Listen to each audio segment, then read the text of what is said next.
Alright, so we've explored how climate change is reshaping our physical environment through rising sea, shifting rainfall, stronger storms, and heat extremes.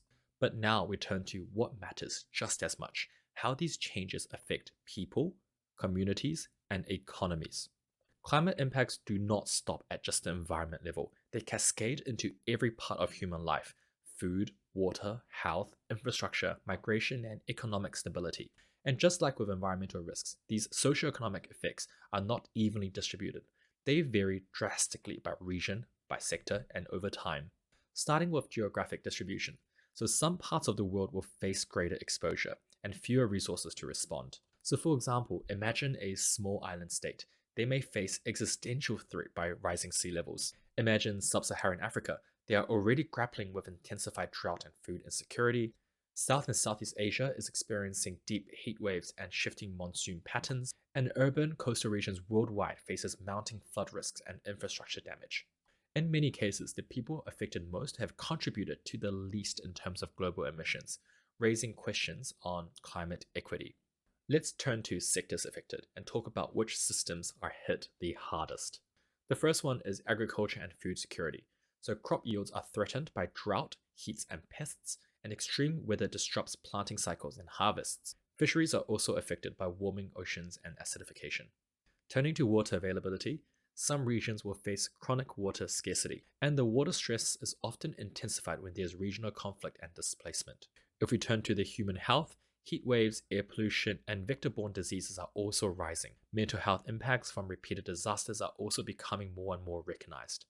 Turning to infrastructure and urban systems, they are also significantly affected. Think about the floods, storms, and extreme heat-damaged roads, buildings, and power grids. Many cities are not designed for climate extremes that they now face. You should also understand the temporal dimension. So for some impacts, they are immediate and visible. So for example, hurricane wiping out a housing stock, while others will unfold over decades, like declining groundwater or long-term economic displacement. And often, these effects are compounded. A heat wave strains energy system, which damages crops and increases health emergencies, all at once. Let's look at a sample exam style question. A CRO is assessing the potential climate impacts on a bank's Southeast Asian agriculture loan portfolio. Which of the following is the most relevant risk? Let's have a pause here and think about the answer. So in many SCR exams, the hint of the answer is actually given in the question.